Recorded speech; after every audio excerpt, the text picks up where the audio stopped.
Friends, welcome back to AGR family by lover ഓർഗാനിക്കിൻ്റെ പുതിയൊരു വീഡിയോയിലേക്ക് എല്ലാവർക്കും സ്വാഗതം. ഈ തിളച്ചിട്ടിരിക്കുന്ന എന്നാ സംഭവം എന്ന് മനസ്സിലായോ? നമ്മൾ ഇന്നൊരു സ്കിൻ ഗ്ലോ ഹെർബൽ ഓയിലാണ് ചെയ്യാനായിട്ട് പോകുന്നത്. സിമ്പിളായിട്ട് ചെയ്തെടുക്കാവുന്നതാണ്, ഒരുപാട് ഇൻഗ്രീഡിയൻസ് ഒന്നും വേണ്ട കേട്ടോ. അപ്പോൾ ഈ ഒരു ഓയിൽ നമുക്ക് വീട്ടിൽ തന്നെ ചെയ്തെടുക്കാവുന്നതാണ്. എങ്ങനെ മേക്ക് ചെയ്യണമെന്ന് നോക്കാവേ. കുട്ടികൾക്ക് മുതിർന്നവർക്കൊക്കെ യൂസ് ആക്കാൻ പറ്റുന്ന ഒരു ഓയിലാണ്. അപ്പോൾ വീഡിയോ സ്കിപ്പ് ചെയ്യാതെ കാണണേ. നേരെ നമുക്ക് വീഡിയോയിലോട്ട് പോകാം. ഈ ഒരു skin glow herbal oil make ചെയ്യാനായിട്ട് നമുക്കൊരു 5 ഇൻഗ്രീഡിയൻസ് ആണ് വേണ്ടത്. ഇതിലിപ്പോൾ വന്നിരിക്കുന്നത് ക്യാരറ്റ് വന്നിട്ടുണ്ട്, ബീറ്റ്റൂട്ട് വന്നിട്ടുണ്ട്, അതുപോലെ തന്നെ മഞ്ചിഷ്ടയുടെ സ്റ്റെമ്മാണ്. ഇത് നമുക്ക് അങ്ങാടി മരുന്ന് കടയിൽ നിന്നൊക്കെ മേടിക്കാനായിട്ട് കിട്ടും. പിന്നെ വന്നിരിക്കുന്നത് ഓറഞ്ചിൻ്റെ തോലാണ് കേട്ടോ.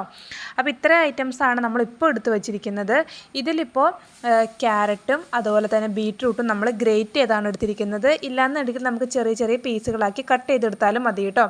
ഇനിയിപ്പോൾ നമ്മൾ ചെയ്യാനായിട്ട് പോകുന്നത് ഈ ഒരു ഗ്രേറ്റ് ചെയ്ത ക്യാരറ്റും അതുപോലെ തന്നെ ആ ഒരു ബീറ്റ്റൂട്ടും പിന്നെ ആ ഒരു ഓറഞ്ചിൻ്റെ തോലുണ്ടല്ലോ അതും കൂടെ കൂടിയിട്ട് നമ്മൾ മിക്സിയുടെ ജാറിലോട്ട് മാറ്റുന്നുണ്ട്. ക്യാരറ്റും ബീറ്റ്റൂട്ടും ഗ്രേറ്റ് ചെയ്ത് എടുത്താലും മതി, മിക്സിയിലിട്ട് ഇങ്ങനെ അടിക്കണമെന്ന് നിർബന്ധമൊന്നുമില്ല കേട്ടോ. അപ്പോൾ ഞാനിപ്പോൾ 3 കൂടെ കൂടിയിട്ട് മിക്സിയിലിട്ട് അടിച്ച് എടുക്കുന്നുണ്ട് കേട്ടോ. അപ്പോൾ ഇതിലേക്കൊന്ന് അരഞ്ഞ് കിട്ടാനായിട്ട് കുറച്ച് പാലും കൂടെ ചേർക്കുന്നുണ്ട്. പാലും കൂടെ ചേർത്തിട്ട് നല്ല രീതിയിൽ ഒന്ന് മിക്സിയിലിട്ട് അടിച്ചെടുക്കുന്നുണ്ട് കേട്ടോ. അങ്ങനെ അടിച്ച് ഈ ഒരു പരുവത്തിലാണ് നമ്മുടെ ഒരു മിക്സ് കിട്ടിയിരിക്കുന്നത്. മിക്സിങ് അവിടെ റെഡിയാക്കി വെച്ചിട്ടുണ്ട്. ഇനി അടുത്തതായിട്ട് നമ്മളിവിടെ ഒരു ബൗൾ എടുത്ത് വെച്ചിട്ടുണ്ട്. ആ ഒരു ബൗളിലേക്ക് ഇത് വെളിച്ചെണ്ണയാണ്, ഒരു 125 ഗ്രാമാണ് വെളിച്ചെണ്ണ എടുത്തിരിക്കുന്നത്. വെളിച്ചെണ്ണയൊക്കെ നമ്മളിപ്പോൾ എന്തോരം ക്വാണ്ടിറ്റിയാണ് വേണ്ടതെന്ന് വെച്ച് കഴിഞ്ഞാൽ അതിനനുസരിച്ച് കൂട്ടാവുന്നതാണ്. നമ്മളതിൽ ചേർക്കുന്ന ഇൻഗ്രീഡിയൻസും വെളിച്ചെണ്ണയുടെ ആ ഒരു ക്വാണ്ടിറ്റി അനുസരിച്ച് കൂട്ടിയെടുക്കാവുന്നതാണ് കേട്ടോ. ഇനി അടുത്തതായിട്ട് ആ ഒരു വെളിച്ചെണ്ണയിലേക്ക് നമ്മൾ എടുത്ത് വെച്ചിരിക്കുന്ന മഞ്ചിഷ്ടയുടെ സ്റ്റെമ്മ്, ആ ഒരു സ്റ്റെമ്മ് നല്ല രീതിയിൽ കഴുകി അതിൻ്റെ വെള്ളമൊക്കെ ഒന്ന് പോയതിന് ശേഷം എടുത്ത് വെച്ചിരിക്കുന്നതാണ് കേട്ടോ. ആ ഒരു മഞ്ചിഷ്ടയുടെ സ്റ്റെമ്മ് ആ ഒരു വെളിച്ചെണ്ണയിലോട്ട് ഇട്ട് കൊടുക്കുന്നുണ്ട്. മഞ്ചിഷ്ട ഒന്ന് ചതച്ചിട്ട് ഇട്ട് കൊടുക്കുകയാണെങ്കിൽ കുറച്ചുകൂടി നല്ലതായിരിക്കും കേട്ടോ. ഞാനിപ്പോൾ ഇത് ചതച്ചിട്ടില്ല. ഇനി അടുത്തതായിട്ട് അതിലേക്ക് നമ്മൾ എടുത്ത് വെച്ചിരിക്കുന്ന ആ ഒരു കൂട്ടുണ്ടല്ലോ, അതായത് ആ ഒരു ബീറ്റ്റൂട്ടും ക്യാരറ്റും ഓറഞ്ചിൻ്റെ തോലും കൂടെ കൂടിയിട്ട് മിക്സിയിലിട്ട് അടിച്ച ഒരു കൂട്ടും കൂടെ കൂടിയിട്ട് നമ്മൾ അതിലോട്ട് ഇട്ട് കൊടുക്കുന്നുണ്ട് കേട്ടോ. ഇപ്പോൾ നമ്മൾ ചേർത്തിരിക്കുന്ന ഐറ്റംസ് എല്ലാം കൂടെ കൂടിയിട്ട് ആ ഒരു വെളിച്ചെണ്ണയായിട്ട് നല്ല രീതിയിൽ ഒന്ന് മിക്സാക്കി കൊടുക്കുന്നുണ്ട്. ഇതിപ്പോൾ ഇനി കുറച്ച് നേരം ഒന്ന് റെസ്റ്റ് ചെയ്യാനായിട്ട് മാറ്റി വയ്ക്കുന്നുണ്ട്. ഇപ്പോൾ നൈറ്റ് ഇരുന്നിട്ട് നമ്മൾ ചെയ്യുകയാണെങ്കിൽ പിറ്റേ ദിവസം രാവിലേക്ക് ആകുമ്പോഴേക്കും കുറച്ചുകൂടി നല്ലതായിരിക്കും കേട്ടോ. ആ ഒരു എണ്ണയിൽ നല്ല രീതിയിൽ ആ ഒരു ക്യാരറ്റും ബീറ്റ്റൂട്ടൊക്കെ നല്ല രീതിയിൽ മിക്സായിട്ട് വന്നിട്ടുണ്ടാകും. ഇനിയിപ്പോൾ ഏകദേശം ഒരു 2 മണിക്കൂറിൻ്റെ അടുത്തൊന്ന് റെസ്റ്റ് ചെയ്യാനായിട്ട് മാറ്റി വയ്ക്കുന്നുണ്ട് കേട്ടോ. നമുക്കിതിൻ്റെ കൂടെ വേണമെന്നുണ്ടെങ്കിൽ പച്ചമഞ്ഞൾ ആഡ് ചെയ്യാവുന്നതാണ് കേട്ടോ. മഞ്ഞൾ ഞാനിപ്പോൾ സ്കിപ്പ് ചെയ്തേക്കാണ്. എല്ലാ സ്കിൻ ടൈപ്പിനും ചിലപ്പോൾ മഞ്ഞൾ സൂട്ടാവണമെന്നില്ല. അപ്പോൾ അതുകൊണ്ട് മഞ്ഞൾ വേണമെന്നുണ്ടെങ്കിൽ ചേർക്കാവുന്നതാണ്. ആ ഒരു മിക്സിയിലിട്ട് അടിച്ച ടൈമിൽ നമുക്ക് മഞ്ഞളും കൂടെ ചേർത്തിട്ട് അടിച്ചെടുക്കാവുന്നതാണ് കേട്ടോ. അപ്പോൾ എന്തായാലും നമ്മൾ ജസ്റ്റ് ഒന്ന് റെസ്റ്റ് ചെയ്യാനായിട്ട് മാറ്റി വയ്ക്കുന്നുണ്ട്, ക്ലിങ് ഫിലിം എല്ലാം ചുറ്റിയിട്ട്. ഇതിപ്പോൾ ഏകദേശം ഒരു 2 മണിക്കൂറൊക്കെ കഴിഞ്ഞതിന് ശേഷമാണ് കേട്ടോ ഈ കാണുന്നത്. ഇനി അടുത്തതായിട്ട് ചെയ്യാനായിട്ട് പോകുന്നത് നമ്മളിവിടെ ഒരു ഇൻഡാലിയത്തിൻ്റെ ചട്ടി എടുത്തിട്ടുണ്ട്. ഇരുമ്പ് ചട്ടിയോ അല്ലെങ്കിൽ ഉരുളിയിലൊക്കെ ചെയ്യാവുന്നതാണ് കേട്ടോ. ആ ഒരു മിക്സ് ആ ഒരു ചട്ടിയിലോട്ട് മാറ്റിയിട്ടുണ്ട്. എന്നിട്ട് ഇതൊന്ന് മിക്സാക്കി കൊടുക്കുന്നുണ്ട് കേട്ടോ. അങ്ങനെ മിക്സൊക്കെ ആക്കിയതിന് ശേഷം നമ്മൾ സ്റ്റൗവിൽ വെച്ചിട്ടുണ്ട്. എന്നിട്ട് ഫ്ലെയിം ആദ്യമേ ഒന്ന് കൂട്ടി വെച്ചിട്ടുണ്ടായിരുന്നു. തിള വന്നതിന് ശേഷം നമ്മൾ ലോ ഫ്ലെയിമിലോട്ട് മാറ്റിയിട്ടുണ്ട്. ഏകദേശം ഒരു 5 മിനിറ്റൊക്കെ കഴിഞ്ഞപ്പോഴേക്കും നമ്മുടെ ആ ഒരു മിക്സ് നല്ല രീതിയിൽ തിളയൊക്കെ വന്നിട്ടുണ്ട് കേട്ടോ. അങ്ങനെ ഓരോരോ സ്റ്റേജ് കഴിയുമ്പോഴേക്കും അതിൻ്റെ കളറിലൊക്കെ മാറ്റം വന്ന് തുടങ്ങിയിട്ടുണ്ട്. ഫ്ലെയിം ഒരു കാരണവശാലും കൂട്ടി വെക്കരുത്. പെട്ടെന്ന് പണി തീർക്കാനായിട്ട് ഫ്ലെയിം കൂട്ടി വെച്ച് കഴിഞ്ഞാൽ നമ്മുടെ ഒരു മിക്സ് കരിഞ്ഞു പോകും കേട്ടോ. അപ്പോൾ ഏറ്റവും ലോ ഫ്ലെയിമിലിട്ടിട്ട് വേണം ഇത് ചെയ്തെടുക്കാനായിട്ട്. ഏകദേശം ഒരു 3/4 വേവൊക്കെ ആകുമ്പോഴേക്കും നമുക്ക് വേണമെന്നുണ്ടെങ്കിൽ ഈ ഒരു ടൈമിൽ ഇപ്പോൾ നമുക്ക് മഞ്ചിഷ്ടയുടെ സ്റ്റെമ്മാണല്ലോ ആഡ് ചെയ്തിട്ടുണ്ടായിരുന്നത്. അപ്പോൾ ഒരു മഞ്ചിഷ്ടയുടെ സ്റ്റെമ്മിന് പകരം നമുക്ക് മഞ്ചിഷ്ടയുടെ പൊടി ആഡ് ചെയ്യാം. ഇല്ലാന്നുണ്ടെങ്കിൽ ലിക്വറൈസിൻ്റെ പൗഡർ ആഡ് ചെയ്യാം. അതുപോലെ തന്നെ രക്തചന്ദനത്തിൻ്റെ പൗഡറൊക്കെ ആഡ് ചെയ്യാവുന്നതാണ് കേട്ടോ.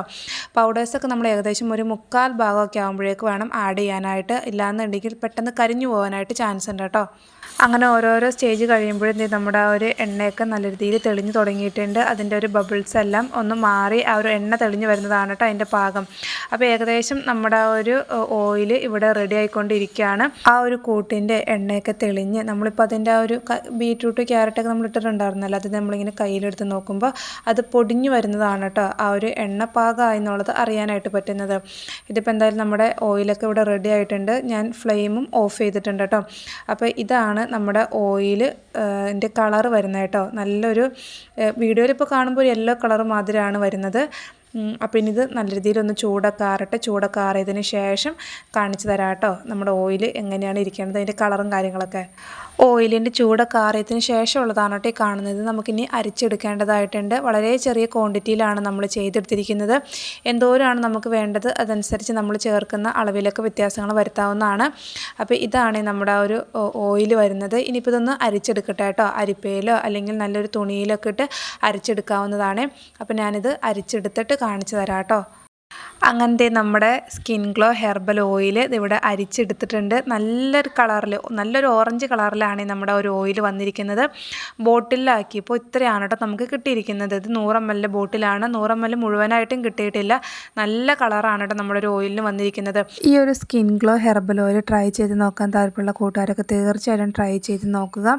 ഇത് നമ്മൾ ചേർത്തിരിക്കുന്ന ഈ ക്യാരറ്റ്, ബീറ്റ്റൂട്ട്, അതുപോലെ തന്നെ മഞ്ചിഷ്ടയുടെ സ്റ്റെമ്മ്, ഓറഞ്ചിൻ്റെ തോല്, കോക്കനട്ട് ഓയിലൊക്കെയാണ്. ക്യാരറ്റും ബീറ്റ്റൂട്ടും നമ്മുടെ സ്കിന്നിന് നാച്ചുറലായിട്ടൊരു ഗ്ലോ നൽകാനായിട്ട് ഹെൽപ്പ് ചെയ്യുന്നുണ്ട്. അതുപോലെ മഞ്ചിഷ്ട ആണെങ്കിൽ ഇപ്പോൾ ആയുർവേദത്തിലൊക്കെ ചർമ്മ സംരക്ഷണമായിട്ട് ഉപയോഗിക്കുന്ന ഒന്നാണ്. അതുപോലെ തന്നെ ഇപ്പോൾ ഓറഞ്ചിൻ്റെ തോലാണെങ്കിൽ ഇപ്പോൾ ഡൾനെസ്സൊക്കെ കുറച്ച് ഒരു ഫ്രഷ് ആയിട്ടൊരു ലുക്ക് നൽകാനായിട്ട് ഹെൽപ്പ് ചെയ്യുന്നുണ്ട്. പിന്നെ അതുപോലെ തന്നെ കോക്കനട്ട് ഓയിലാണെങ്കിൽ നമ്മുടെ സ്കിന്നിനൊക്കെ നല്ല മോയ്സ്ചറൈസ് ആയിട്ട് വെക്കാനായിട്ട് ഹെൽപ്പ് ചെയ്യുന്നുണ്ട്. ഈ ഒരു ഓയിൽ നമുക്കിപ്പോൾ കുട്ടികൾക്കും മുതിർന്നവർക്കൊക്കെ ഉപയോഗിക്കാവുന്നതാണ്. ഏകദേശം 1.5 വയസ്സ് മുതലുള്ള കുഞ്ഞുങ്ങൾക്കൊക്കെ ഉപയോഗിക്കാവുന്നതാണ്. കുളിക്കുന്നതിന് ഏകദേശം ഒരു 10-15 മിനിറ്റ് മുന്നേ ആയിട്ട് ദേഹത്തൊക്കെ തേച്ച് പിടിപ്പിച്ചിട്ട് നമുക്ക് കഴുകിക്കളയാവുന്നതാണ് കേട്ടോ. അപ്പോൾ ട്രൈ ചെയ്ത് നോക്കാൻ താല്പര്യമുള്ള കൂട്ടുകാരൊക്കെ തീർച്ചയായിട്ടും ട്രൈ ചെയ്ത് നോക്കുക. പിന്നെ നമ്മളിതിൽ ചേർക്കുന്ന ഓരോ ഇൻഗ്രീഡിയൻസും നല്ല ഫ്രഷ് ആയിട്ടുള്ള ഐറ്റംസ് വേണം ചേർക്കാനായിട്ട്. ഇപ്പോൾ ഇതിൽ ക്യാരറ്റും ബീറ്റ്റൂട്ടും ഒക്കെ ചേർക്കുന്നുണ്ടല്ലോ, അപ്പോൾ അത് വാടിപ്പോയതോ അല്ലെങ്കിൽ പഴകിയതായിട്ടുള്ളതൊന്നും ചേർക്കാതെ ഫ്രഷ് ഐറ്റംസ് വെച്ച് ചേർക്കുക. പിന്നെ അതുപോലെ തന്നെ ചേർക്കുന്ന ഓയിലാണെങ്കിലും ഒരുപാട് പഴകി കഴിഞ്ഞൊരു കറച്ച മണമൊക്കെ ഉണ്ടാവില്ല, അപ്പോൾ അങ്ങനത്തെ ഓയിൽസ് ഒന്നും യൂസ് ആക്കാതിരിക്കുക. അപ്പോൾ എന്തായാലും ഇത്രയൊക്കെ ഉള്ളൂ. നമ്മുടെ ഒരു കുഞ്ഞു വീഡിയോ ഇഷ്ടപ്പെട്ട് കഴിഞ്ഞെങ്കിൽ, ഇനിയും സബ്സ്ക്രൈബ് ചെയ്യാതെ കാണുന്ന കൂട്ടുകാരൊക്കെ ഉണ്ടെങ്കിൽ വീഡിയോ ഇഷ്ടപ്പെട്ട് കഴിഞ്ഞെങ്കിൽ ഒന്ന് സബ്സ്ക്രൈബ് ചെയ്ത് സപ്പോർട്ട് ചെയ്യണം. പിന്നെ അതുപോലെ തന്നെ നമ്മുടെ കയ്യിൽ സോപ്പ് മേക്കിങ്ങിനുള്ള materials, shampoo, face wash making materials, lip ബാമിൻ്റെ മെറ്റീരിയൽസ് ഒക്കെ അവൈലബിൾ ആണ്. അപ്പോൾ നിങ്ങൾക്ക് ആർക്കെങ്കിലും വേണമെന്നുണ്ടെങ്കിൽ മുകളിൽ കൊടുത്തിരിക്കുന്ന നമ്പറിൽ വാട്സപ്പ് മെസ്സേജ് ചെയ്യാവുന്നതാണ്. അപ്പോൾ എന്തായാലും ഇത്രയൊക്കെ ഉള്ളൂ. പുതിയൊരു വീഡിയോ ആയിട്ട് വീണ്ടും കാണാം.